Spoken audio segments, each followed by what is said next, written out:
Bienvenidos a La Hora del Museo, el podcast del Museo Histórico Nacional. Identidad, cultura, patrimonio y más. Soy Rocío Muñoz y te invito a un encuentro diario con la historia y sus protagonistas.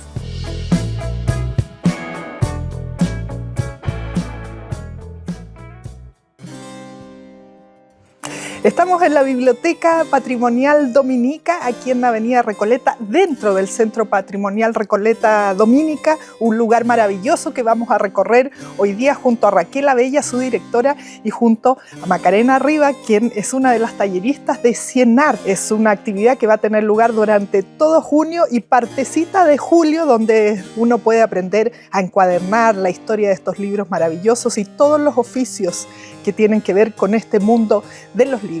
Así que vamos a conversar con ella para recorrer este maravilloso lugar.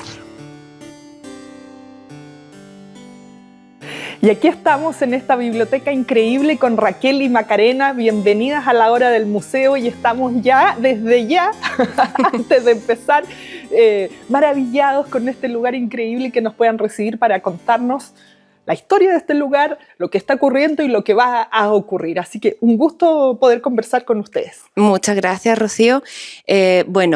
La verdad que nos encontramos en un espacio histórico, está declarado monumento histórico por el Consejo de Monumentos Nacionales, el conjunto que es el convento junto con la iglesia de la Recoleta Dominica. Y bueno, nos encontramos en la segunda construcción del convento, que es de hacia 1882, terminó la iglesia, unos 6 años después terminó acá esta construcción del convento. Es de adobe, de doble altura, y bueno, estamos solamente en el primer piso. ¿Ya? Entonces, esta es la altura que tenía todo el primer piso, que acá en la biblioteca la podemos aprovechar. Maravilloso, hoy día que es todo más chiquito. Sí. ¿Cuántos libros hay aquí? Acá en este espacio en el que nos encontramos ahora, aproximadamente 33.000 volúmenes. ¡Wow! ¿Y el más antiguo, por ejemplo? El más antiguo te lo voy a enseñar ahora en un ratito. Ya, es de 1506, no hagamos spoiler todavía. Pero ahí, para que estén esperando sí. La muestra. Bueno, pero no solo es una biblioteca antigua, sino que además han estado con Macarena trabajando diferentes talleres. Ahora además está en este mes y en esta semana, la Semana de los Archivos, está CIENART. Cuéntenos cómo ha sido esto de darle vida y conectarla con las actividades de hoy a la biblioteca. Claro, bueno, es bien difícil separar el inicio de CIENART de la biblioteca, sobre todo porque partió con un proyecto que se proponía investigar los tipos de encuadernaciones que había al interior de la biblioteca, como clasificarlos, catalogarlos, y bueno, finalmente, como eso fue en pandemia, hubo un cambio en cuanto, claro, en el plan en qué se iban a invertir los fondos, y ahí surge el primer seminario en el año 2022.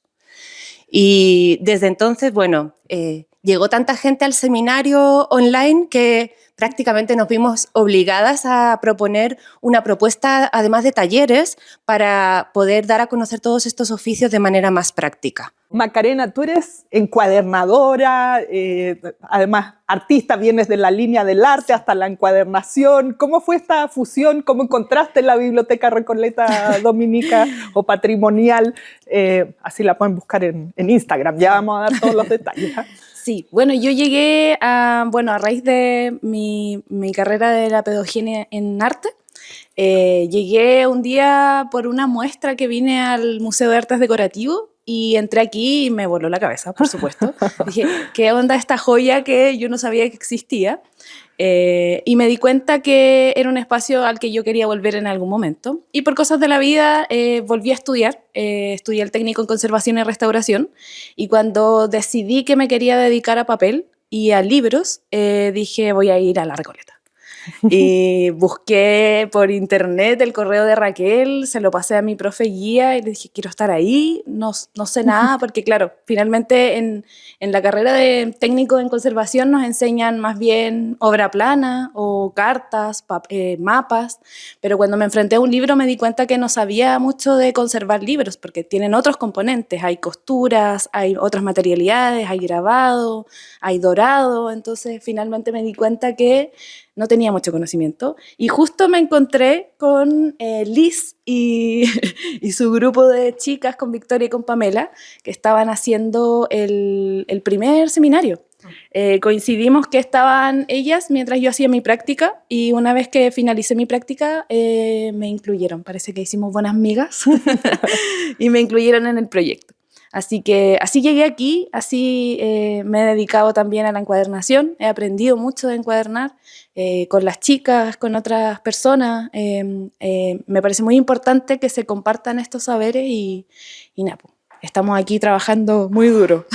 Bueno, vamos a ver ese trabajo, vamos a ver aquí esta historia de la encuadernación, de cómo se hace un libro. Que a veces hoy abrimos un libro y no lo apreciamos mucho. Hay mucho del libro digital, de lo cual yo soy totalmente en contra. Soy terrorista del libro digital. No hay como tocar un libro o leerlo y saber todo lo que ustedes nos van a contar hoy día. Así que vamos viendo qué tenemos aquí en la mesa. Bueno, la verdad es que tenemos una amplia variedad de tipos de encuadernación, que fue precisamente lo que se propuso este proyecto. Entonces, vamos desde las encuadernaciones monásticas. Esta es un tipo de encuadernación monástica, se llama así porque se daban mucho en los monasterios. Los monjes siempre se dedicaron a cultivar el conocimiento, pero también a preservarlo, ¿no? Eso también ocurrió en esta biblioteca, y también eso tiene mucho que ver con que se haya instalado CENART desde la biblioteca, ¿no? Entonces, aquí vemos esta encuadernación. Normalmente suele tener como vemos los nervios, se llaman así porque antiguamente se usaban nervios animales, ¿ya? Sí, da un poco de cosita pensarlo, pero es así, eran los materiales que había a la mano, ¿no? Y bueno, también podríamos decir que es un poco una encuadernación parlante, porque vemos ahí que tiene un Agnus Dei, que es un Cordero de Dios, ¿no? Con estos motivos dorados, ¿no? Y algunos gofrados. El dorado es que se le coloca una folia dorada, entonces se traspasa cuando se hace ese traspaso de papel, pero sin embargo estos elementos son gofrados y también se aplican con calor, ¿no? Pero en este caso sin la folia, ¿sí? Aquí vemos, por ejemplo, una encuadernación de tipo renacentista. Los estilos de encuadernación tienen mucho que ver con el arte imperante en el momento, así que digamos que esta sería como el paso un poco más evolucionado.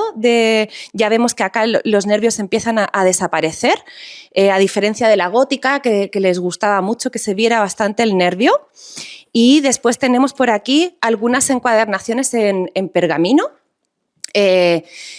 Bueno, la historia además del pergamino es bastante interesante, porque el papiro era el medio más habitual con el que se podía hacer libros antiguamente, y como el papiro solamente se cultiva en Egipto, ahí desde Pérgamo, en Grecia, descubrieron que estos cueros animales también podían servir como soporte libresco, ¿no?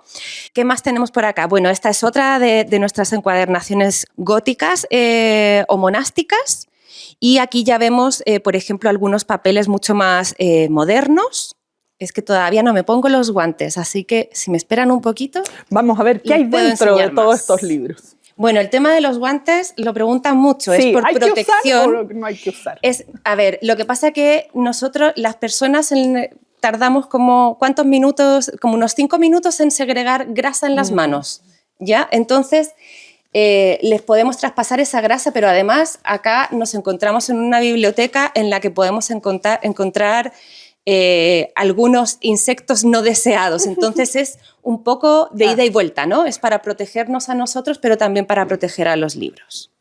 ¿Con qué vamos a partir esta apertura de libros, que ya nos mostraba como el lomo, estos nervios, que ya me estaba dando cosita esto de cómo se han ido confeccionando los libros? Sí. ¿Qué tienes en tus manos ahora? Bueno, ahora tenemos el libro más antiguo de la biblioteca. Es un posincunable de 1506 que se titula Catena Aurea, es de Santo Tomás de Aquino. Además, Santo Tomás fue una persona muy importante para los dominicos, fue dominico y además es padre de la Iglesia, así que todos sus saberes eran muy importantes para la orden. Y bueno, nos encontramos con que tiene 2 encuadernaciones porque corresponden a dos épocas distintas, probablemente como hicieron una fusión, porque se ve que esta piel es distinta a esta otra. En el estudio que hicimos y bueno, que condujo Elizabeth Gallegos, le llamábamos el apuñalado, porque no sabemos por qué tiene esos rastros de haber sido cortado. Y bueno, también tiene estos elementos que son los gofrados. Y bueno, al interior destaca que no tiene portada, porque antiguamente esos datos se colocaban en el colofón al final. Y bueno, aquí vemos las típicas letras capitulares, porque tampoco había índices antiguamente. Entonces, con estas letras capitulares podíamos ver cuál era el inicio, ¿no?, de un nuevo contenido, un nuevo capítulo.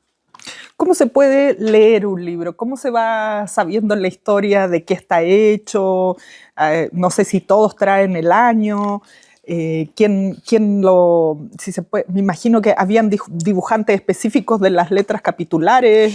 Eso es, claro. Bueno, lo que nos gusta mucho de este asunto del libro antiguo es destacar la cantidad de oficios que están relacionados y que están contenidos en un solo libro, y por eso también en el seminario nos dedicamos a difundir todos los saberes que, digamos, están contenidos finalmente en esta encuadernación, ¿no?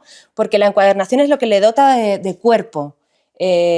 Por ejemplo, vemos que ese libro se puede mantener de pie y este otro también, ¿no? Ahí vemos que es bastante como arquitectónico. Claro, toda una estructura.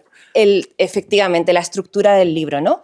Entonces, bueno, el encuadernador solía ser una persona distinta. Bueno, muchas veces había encuadernaciones de paso, como eran estas, de pergamino. Eran tipos de encuadernaciones que eran más de paso, ¿no? Y que finalmente alguien lo que querría era darle una encuadernación como de este estilo. Okay. Mira, aquí tenemos la Araucana, además, que este libro es hermosísimo. Esto se llama lomo cuajado, porque tiene mucha cantidad de elementos decorativos. En general, estos se llaman florones porque tienen flores, tienen motivos vegetales. Y aquí vemos los tejuelos adheridos. Y este es un tejuelo ya bibliotecológico, claro. ¿no? Así para que, la organización. Claro. Entonces, bueno, la función de la encuadernación es proteger y embellecer el libro al mismo tiempo. Me quedé con una duda atrás, antes de que sigamos con todos estos detalles de la encuadernación. Decías, este libro es un post incunable. Sí. Y eso es una duda siempre. ¿Qué es un incunable? ¿De qué época estamos hablando? ¿Por qué es post? Los incunables son la cuna de la imprenta. Desde que Gutenberg crea la imprenta en Alemania, que es hacia 1450, y se hizo un corte hasta el año 1500. ¿ya? Los que ya están impresos en 1501 son considerados posincunables. Es un corte cronológico que hubo que darle, ¿no? Entonces, esos primeros libros, que son la cuna de la imprenta, todavía conservan mucho de las formas de cómo se hacían los libros de manera manuscrita. Las letras imitan esos manuscritos. ¿Cómo decirlo? Esa transición. Claro, hay una evolución técnica, pero no hay tanto una evolución visual, porque lo que querían era que la gente pudiera seguir disfrutando los contenidos de una manera a la que ya estaba acostumbrada. Quisiera ir más atrás. No sé si ahí Macarena también nos puede ayudar en qué minutos se transforman en libros, porque antes era un rollo, ¿o no? O sea, en esto de ir pasando de la imprenta, de la manuscrito a la imprenta, a confeccionar un libro como lo seguimos conociendo hoy, 500 años después. Bueno, eso tiene harto que ver como con la historia de cómo llegamos a un libro encuadernado, porque como mencionabas tú antes, todo era rollo.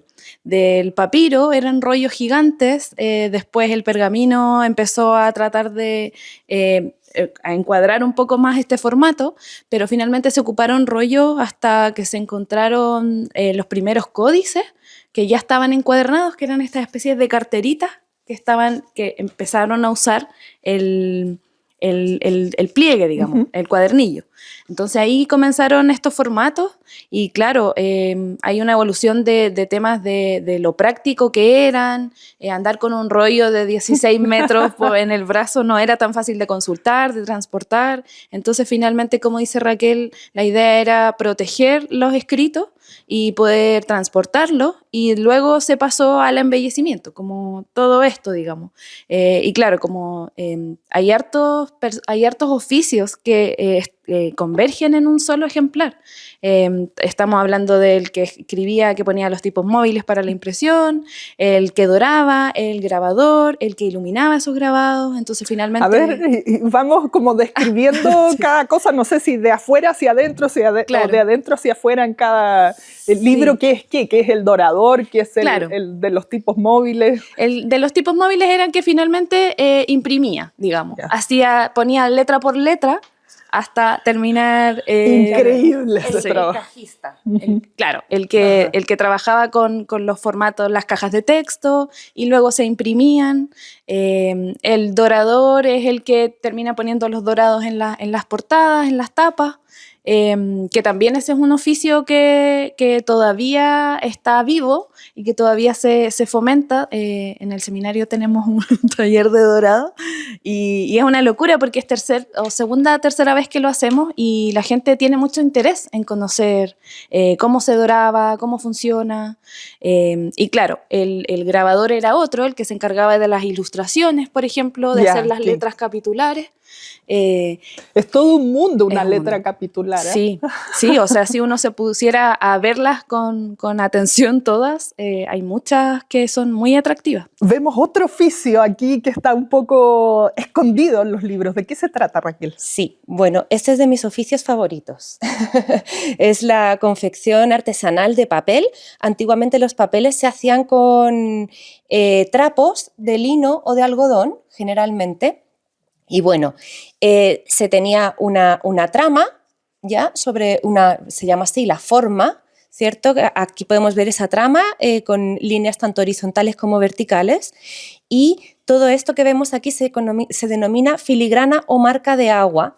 Y bueno, esto es como la manera de darle una impronta y un sello de autenticidad al papel que fue realizado en un molino en concreto. De hecho, sabemos que hay filigranas que imitaban a otras. De más prestigio. Por supuesto. Claro. Había piratería por un clásico, la piratería con los libros, la verdad.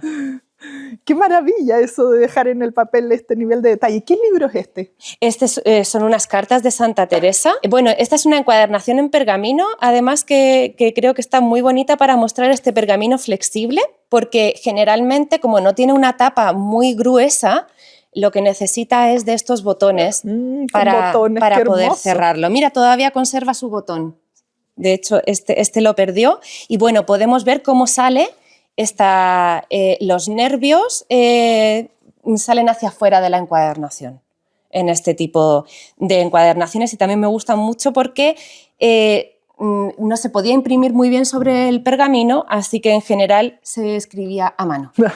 Eso sí, se mantenía a mano. Tengo mucha curiosidad de saber, por ejemplo, cómo es este libro de acá que está en pergamino. Bueno, no sé cuántos libros favoritos puedo llegar a tener aquí, pero este sin duda es uno de los que me gustan muchísimo porque, bueno, es un tratado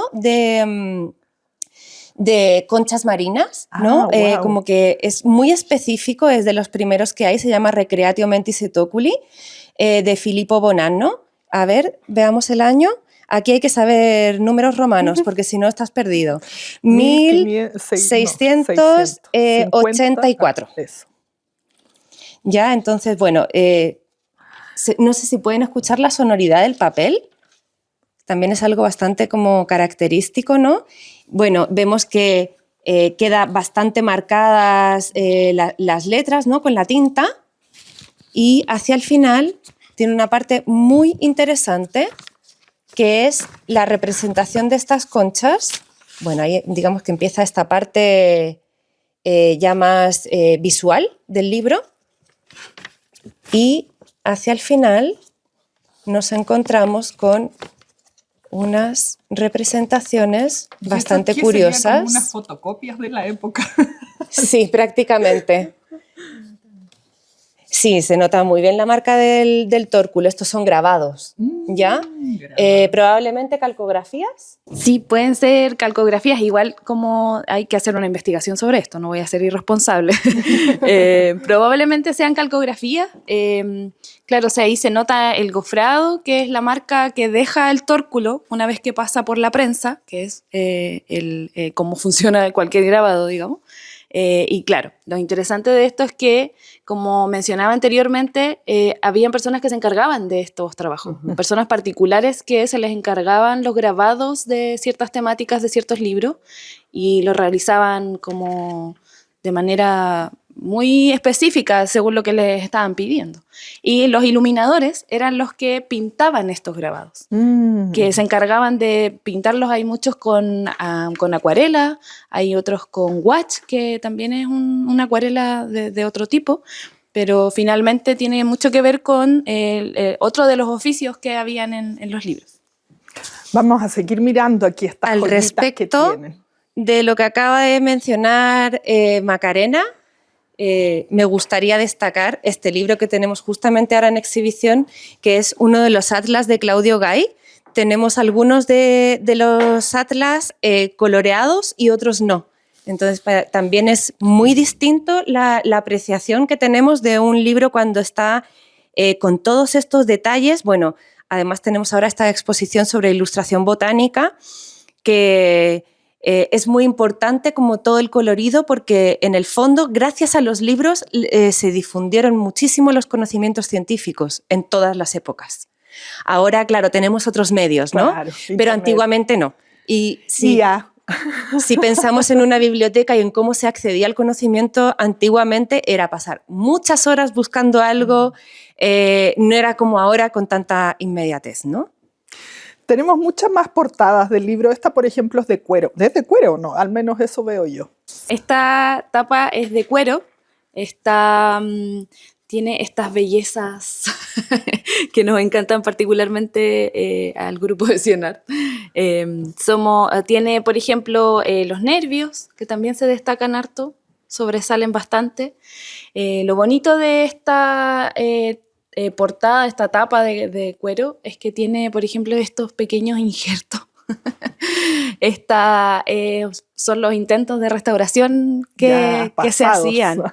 Es una locura, porque de repente nos encontramos con libros que están cosidos, como así de maneras muy rústicas. Finalmente esto, si bien en la actualidad no es lo que se busca, no es lo ideal, es lo que nos ha ayudado a que lleguen estos ejemplares hasta la actualidad en las mejores condiciones que se puedan. Por ejemplo, esta guarda igual está rota. Finalmente son cosas que van pasando con los años y que uno trata de mitigar lo más posible estos daños, pero habla de la historia del libro. Así es. Hay como modas, tendencias en la encuadernación, en la confección de libros. Por ejemplo, en ciertos años se usaba tal material, claro. Después en otra época se usaba el dorado, en otra no. O sea, bueno, de hecho, este ejemplar que hicimos que nace del seminario, que es Estilos de Encuadernación Artesanal y Artística, habla un poco de la investigación que se hizo en este espacio de los tipos de encuadernaciones, y claro, estos van datados finalmente, tiene como una evolución y un campo más bien de la mano de la historia de la humanidad también. Claro. Por ejemplo, hay algunas que son mucho más arquitectónicas, más cuadradas, tienen por ejemplo, esta, que finalmente habla un poco de las estructuras que habían en la época. Aquí generalmente estas se asocian bastante a los centros de las ciudades, son más bien arquitectónicas. Tenemos la plaza de armas en este caso, como hablando muy en abstracto. Tenemos, no sé, el banco, los bomberos, lo que estaba clásicamente en los espacios públicos. El espacio cívico. Claro, sí. Y luego se va moviendo un poco a toda esta exageración, por ejemplo. Necesitamos esta cosa tan barroca como que necesitamos exagerar, y claro, si bien se mantienen un poco las estructuras, ya hay mucho más decorativo, es mucho más decorativo, digamos. ¿Qué pasa con este tipo de encuadernación que yo recuerdo de niña haber visto muchos libros así con Sí, eso, por ejemplo? los jaspes, ¿Es más moderno? Estos son los jaspeados. Este no sé si es tan moderno, pero generalmente están bien inspirados en estos jaspeados antiguos. Claro, finalmente es un papel que circuló mucho y que se utilizaba mucho para hacer cuadernos de colegio, por ejemplo. El jaspeado finalmente fue una evolución de todos estos procesos y los tipos de papeles a los que se podía acceder, por ejemplo. Entonces, habla mucho del recorrido de la industrialización también, de cómo se empiezan a hacer estos papeles ya en masa y se empiezan a reproducir y a mandar a otros lados del mundo. Entonces, claro, tiene que ver todo con un poco la evolución. Las de pergamino generalmente, como decía Raquel, eran más transitorias. Se ponían para proteger el libro y después se esperaba poder poner una encuadernación mucho más estéticamente mucho más bonita. Además, este libro que tenemos acá es la composición del cuerpo humano de Valverde de Amusco. Es un libro que claramente está reencuadernado. Bueno, este es un libro de 1556. Bueno, podemos ver aquí una restauración en su portada. No es la única que tiene, pero nos vamos a ir dando cuenta. Bueno, fue un libro muy usado, ¿no? Tiene aquí unas aureolas, en algún momento se mojó, pero en general está en buen estado de conservación. Y bueno, vemos de nuevo las letras capitulares, que eran muy típicas en este periodo. De hecho, bueno, el contenido está ya escrito en castellano, pero es un castellano bastante antiguo. Entonces nos cuesta, por ejemplo, esa S, que es casi una F. Huesos. Eso es, de los huesos y de la quijada de arriba. Entonces hay que ir familiarizándose con varios aspectos, ¿no? de los libros antiguos a los que ya no estamos acostumbrados, obviamente. Precisamente por la evolución que tienen, ¿no? Y bueno, este libro es de los más antiguos que tenemos, siglo XVI, ¿no? Y nos llama la atención algunas de las imágenes que tiene, porque aquí, por ejemplo, se sacó toda la piel y la podemos ver sacada, ¿no? Literalmente se la sacó con un cuchillo. Y ahí tenemos la piel y se ve su musculatura y bueno, algunas partes óseas. De este libro, además, tenemos algunos juegos en la página web. Así que si tienen un rato y les gustaría entretenerse, pueden hacer unos puzzles y otras cosas. Qué impactantes las ilustraciones del libro. Se va sacando como por capa. Claro. Así que, bueno, les decía que está guillotinado y reencuadernado, bueno, porque este papel es bastante más nuevo, pero además al reencuadernarlo se volvió a guillotinar y ya nos quedan algunas partes cortadas, ¿cierto? Muy al ras. Wow. Aquí un emperador romano con todos sus intestinos. Wow. Nos ampliamos desde lo más micro, se podría decir, que es la confección en detalle de cada letra, de cada libro, para ya mirar más en general esta maravillosa biblioteca. Nos contabas desde cuándo es este edificio, cuándo se funda la biblioteca. ¿Cuál era el motivo de los padres dominicos de tener una biblioteca tan grande como esta? Nos decías 33.000 volúmenes. ¿Cuál era su mayor tema de interés? Bueno, tenían varios temas de interés, la verdad. La biblioteca está organizada, nos encontramos en el fondo de Recoleta, ¿ya? Porque hay otros fondos. ¿Hay otros fondos? Sí, tenemos también los fondos de Santo Domingo y de las casas de provincia que se fueron cerrando en el país. Entonces tenemos acá lo de Concepción, Talca, La Serena, en fin.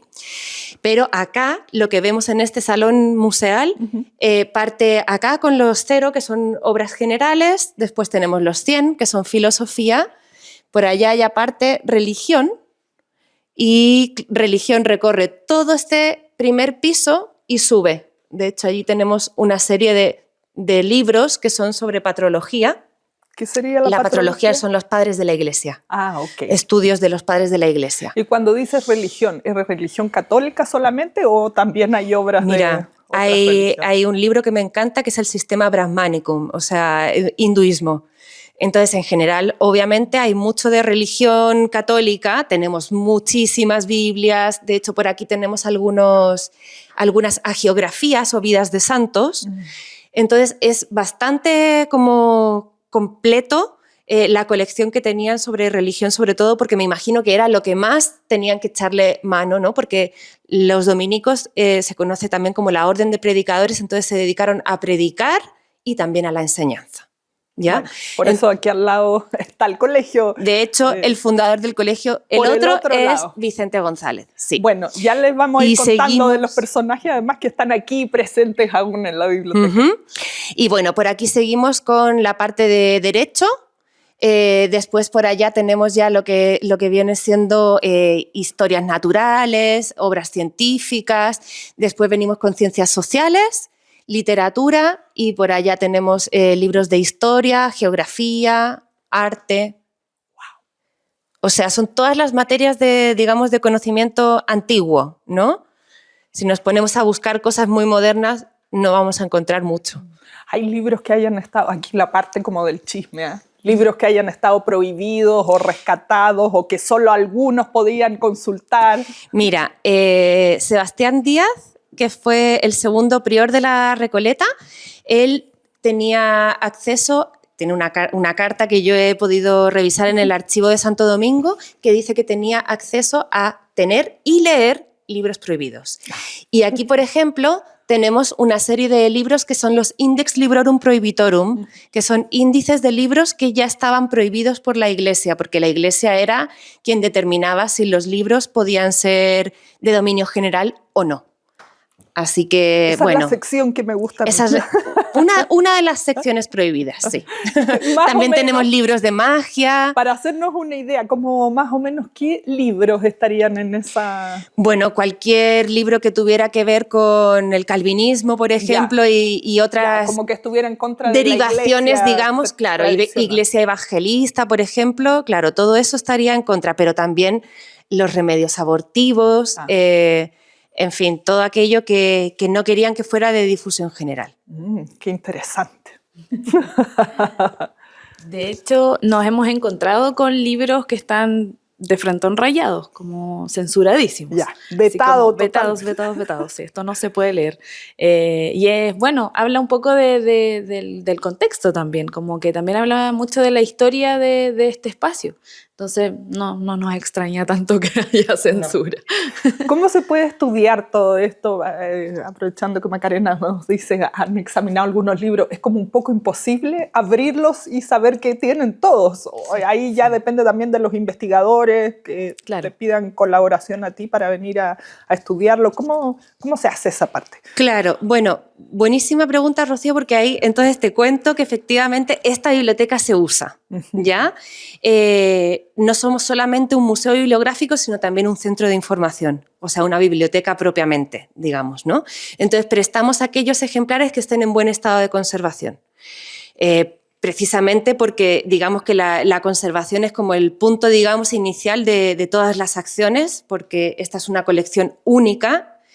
Además, nos encontramos en la única biblioteca de origen conventual abierta a público en el país. Así que encuentro que es una gran responsabilidad porque también pensamos precisamente en que cada fondo en sí también devela lo que ellos querían tener como acceso al conocimiento, ¿cierto? De hecho, los libros de Santo Domingo también los destacamos mucho porque son los primeros libros con los que estudiaron los primeros estudiantes del país. La primera universidad la fundaron los dominicos en el convento de Santo Domingo en 1622. Qué interesante, todos los nexos con nuestra historia que se pueden hacer. Quiero que vayamos a ver a estos personajes que yo decía, pero antes, y que seguramente se lo deben estar preguntando, estamos viendo que hay mucha naturaleza aquí en exhibición, que es la exposición que uno puede ver por estos días aquí de plantas nativas, que me imagino habrán extraído de los libros para presentarlas ¿Cómo fue la idea de montaje de esta exposición? Bueno, se trata de un concurso de ilustración botánica que organiza la ASBA, que es la Asociación de Ilustradores Botánicos de América. Y bueno, ellos organizaron este concurso en los diferentes continentes. O sea, esta exposición está al mismo tiempo en diversos continentes. Wow. Entonces, el tema o lema que le quisieron dar las organizadoras fue flora nativa de uso ancestral y actual. O sea, hay una propuesta curatorial de que sean únicamente plantas tanto nativas como endémicas. No es lo mismo, y hago la precisión porque las endémicas solamente las encontramos en territorio chileno, como por ejemplo tenemos el copihue. Claro. ¿Ya? Esa es de origen endémico. O, por ejemplo, bueno, tenemos también, por supuesto, otras destacadísimas como la palma chilena, que también es endémica, ¿cierto? Pero el chilco también, bueno, el chilco es nativo, ¿ya? Comparte territorio, pero bueno, son plantas que en el fondo la ilustración botánica, como decía anteriormente, sirve para identificar, ¿no? Las diferentes especies. Ahora, bueno, son 3 categorías, digamos. Una son los invitados y también hay amigos de la ilustración y profesionales que participaron. Bellísimo. Y además los libros que ustedes exponen que tienen relación con la ilustración. Claro, bueno, aprovechamos de difundir algunas de las colecciones que tienen que ver con esto. Por ejemplo, acá en este libro podemos ver que se llama La salud por medio de las plantas medicinales, especialmente de Chile. Este es un libro impreso en Santiago en 1919. Y aquí vemos, por ejemplo, la frutilla y la fucsia magallánica. Las famosas frutillas chilenas, sí. Que bueno, están ilustradas por ahí. Bueno, es que las frutillas chilenas son justamente muy importantes porque eran tan dulces que la frutilla que comemos ahora habitualmente tiene parte de esa frutilla chilena. Qué increíble. Bueno, vamos a ver a estos personajes que parece que todavía andan dando vuelta por aquí. Bueno, tenemos por aquí arriba a Domingo Aracena. Él fue uno de los bibliotecarios que estuvo más tiempo trabajando. Incluso llegó a ser prior, que era la máxima autoridad del convento, y aún así permaneció siendo bibliotecario, estuvo más de 30 años y bueno, él fue incluso confesor de Andrés Bello, o sea, así nos podemos dar cuenta de que era una persona realmente mucha información. Importante. Sí, pero además es que le venían a consultar personas de todo tipo a él. Bueno, era un sabio de la época, justamente. Claro que sí. Y por este otro lado tenemos a Vicente González, que él fue el bibliotecario que terminó el primer catálogo de 1910 en el que ya están esos 33.000 volúmenes de libros. Vicente además mandó construir, ya después siendo prior, en 1915 mandó construir la Academia de Humanidades, que tiene un observatorio astronómico que fue como el tercero construido en el país. Yo lo veo ahí al pasar, pero claro, no sé, eso ya es motivo de otra entrevista, si alguna vez se abrirá, no se abrirá, pero tiene que ver con todo este conocimiento que manejaban los dominicos en su época. Hermoso, qué increíble. Bueno, se nos ha pasado volando el tiempo en este recorrido, hay muchos libros. Quería dedicar estos últimos minutos porque me imagino muchos se estarán preguntando ¿y cómo hago para ir? ¿Cómo yo quiero aprender a encuadernar? Quiero saber más. Así que cuéntenos todos los que se viene durante este mes y cómo poder conectarse con ustedes.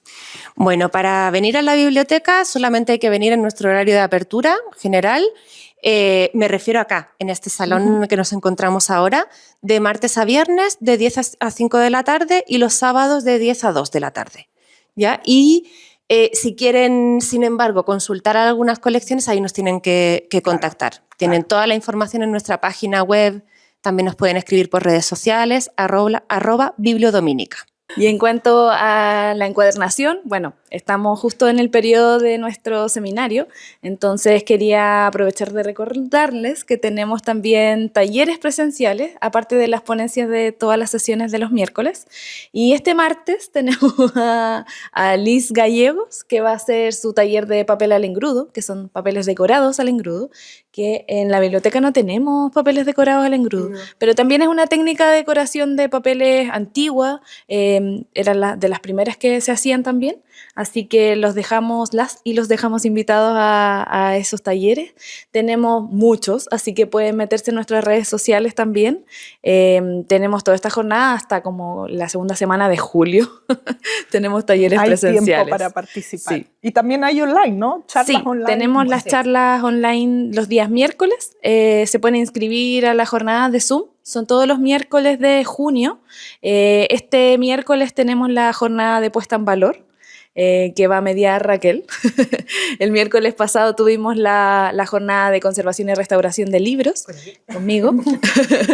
Pero nos quedan 3 miércoles todavía muy interesantes, así que las dejamos a todos y todas invitados para que se puedan conectar con esta comunidad. Bueno, y respecto de este aprendizaje de los oficios, claro, precisamente tenemos todos estos talleres y, bueno, queremos seguir como siempre difundiendo todos estos conocimientos que sabemos que son muy prácticos, pero también tienen una parte como más teórica de difundir cómo se debe cuidar los ejemplares, como desde conservación preventiva hasta restauración, ¿no? Que son cosas bien distintas y que muchas veces nos puede confundir un poco, claro. Sí, bueno, ahí atentos entonces a la página de CIENART y por supuesto buscarlos ustedes, como dijiste, en Instagram y en la página web para toda la información.